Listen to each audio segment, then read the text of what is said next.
আসসালামু আলাইকুম। আজকে ইংলিশের একটা ইম্পর্টেন্ট টপিক ডিটারমিনার নিয়ে আলোচনা করব। ডিটারমিনারের চমৎকার নিয়মগুলা বা কি কি ফর্মুলা দিয়ে হচ্ছে আমরা ডিটারমিনার আইডেন্টিফাই করতে পারি বা ডিটারমিনার কত প্রকার কি কি এর সাথে ইংলিশের স্পেশালি পার্টস অফ স্পিচের কি সম্পর্ক হয় সেই জিনিসগুলো নিয়ে মোটামুটি আলোচনা করব। চলেন আমরা একটু দেখি ডিটারমিনার নিয়ে কি করা যায়। আচ্ছা, ডিটারমিনার প্রথমে যদি আসি, প্রথম ডিটারমিনারটাকে আমরা বলতে পারি হচ্ছে আর্টিকেল। সরি, কলমটা একটু নিয়ে নিই। প্রথম ডিটারমিনার যেটা আছে সেটা হচ্ছে আমার আর্টিকেল। আর্টিকেল আমরা সবাই জানি, আর্টিকেল গুলোকে হচ্ছে আমাদের কি এ, এন, দা, দি, এই তিনটা হচ্ছে আমাদের আর্টিকেল। দেন পরবর্তী যেটা আছে সেটা হচ্ছে পজেসিভ। পজেসিভ পজেসিভ পজেসিভ কোনগুলা? পজেসিভ সেগুলো হচ্ছে, এগুলো একটু মনে রাখতে হবে। My, our, your, his, her, their, its, এই ওয়ার্ডগুলোকে আমরা সাধারণত বলে থাকি হচ্ছে পজেসিভ। পজেসিভ এরপরে যে ডিটারমিনারটা আছে সেটা হচ্ছে নিউমেরাল। নিউমেরাল নিউমেরাল নাম শুনে বোঝা যাচ্ছে এখানে আর কি সংখ্যাবাচক যে জিনিসগুলো সেগুলা বসবে আর কি। নিউমেরাল সংখ্যাবাচক যে জিনিসগুলা কিরকম সংখ্যাবাচক, যেমন হচ্ছে first, second, third, first, second, third, third. এছাড়াও হইতে পারে 1, 2, 3, অর্থাৎ যেগুলা দ্বারা হচ্ছে আমরা নাম্বার প্রদর্শন করি বা নাম্বার জিনিসগুলো চলে আসে সেগুলা। অথবা আমরা এটাও বলতে পারি সিঙ্গেল, সিঙ্গেল, ডাবল, দেন ট্রিপল, ট্রিপল। এই ওয়ার্ডগুলোকে সাধারণত আমরা বলে থাকি নিউমেরাল। নিউমেরাল একটা হচ্ছে ডিটারমিনার পার্ট। এরপরে যেটা আছে আমাদের ডিটারমিনারের সেটা হচ্ছে ডেমনস্ট্রেটিভ।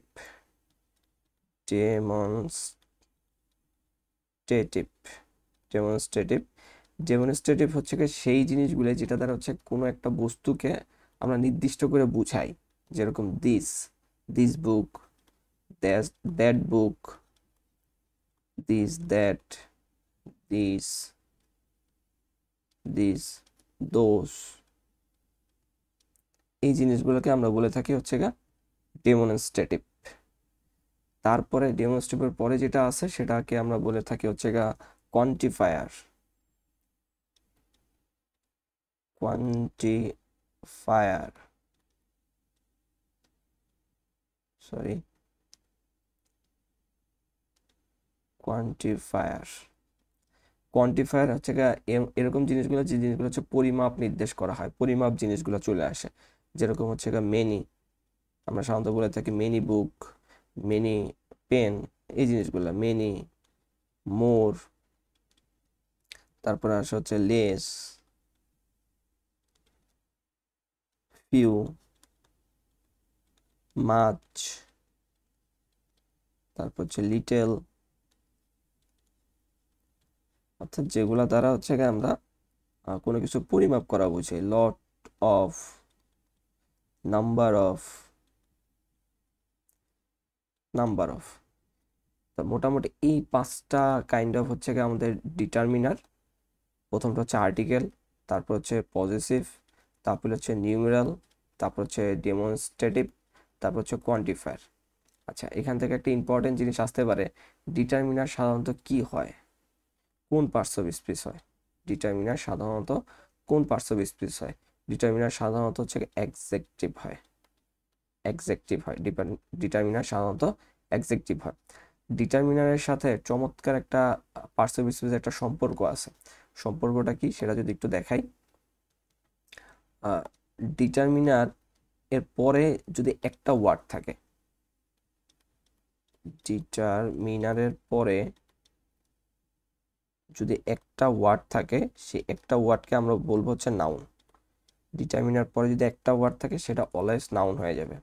এখন ডিটারমিনারের পরে যদি দুইটা ওয়ার্ড থাকে তাহলে প্রথমটা হবে হচ্ছে গিয়ে অ্যাডজেক্টিভ, তারপরেরটা হবে হচ্ছে গিয়ে নাউন। ডিটারমিনারের পরে যদি তিনটা ওয়ার্ড থাকে তাহলে হচ্ছে প্রথমটা হবে অ্যাডভার্ব,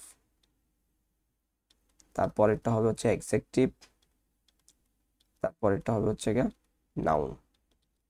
তো ডিটারমিনার দিয়ে খুব সহজেই আমরা পার্টস অফ স্পিচগুলো কিন্তু আইডেন্টিফাই করতে পারতেছি, কোনগুলা নাউন, কোনগুলা অ্যাডজেক্টিভ হবে, কোনগুলা অ্যাডভার্ব হবে, সেগুলো খুব সহজেই আইডেন্টিফাই করা যায়। যদি আমি একটা এক্সাম্পল দিই তাহলে বিষয়টা একটু ক্লিয়ার হবে।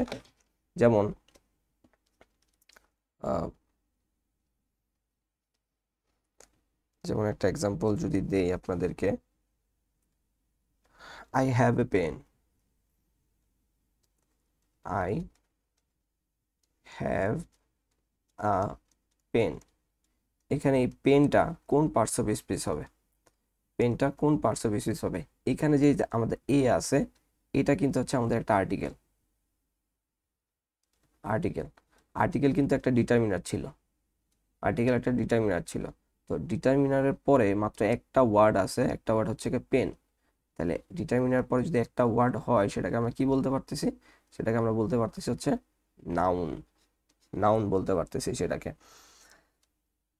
তারপর তো এটাই হচ্ছে চমৎকার একটা নিয়ম ছিল, ডিটারমিনারের সাথে খুব সহজেই আমরা পার্টস অফ স্পিচগুলো আইডেন্টিফাই করতে পারি। হোপফুলি পরবর্তীতে আমি আরো বেশি এক্সাম্পল নিয়ে জিনিসগুলো আরেকটু ডিটেলসে বলার চেষ্টা করব। মোটামুটি এই ছিল ডিটারমিনারের সাথে পার্টস অফ স্পিচের সম্পর্কটা হচ্ছে দারুণ একটা সম্পর্ক। একটুকু আয়ত্তে থাকলে পার্টস অফ স্পিচ অনেকটাই ক্লিয়ার হয়ে যাওয়ার কথা।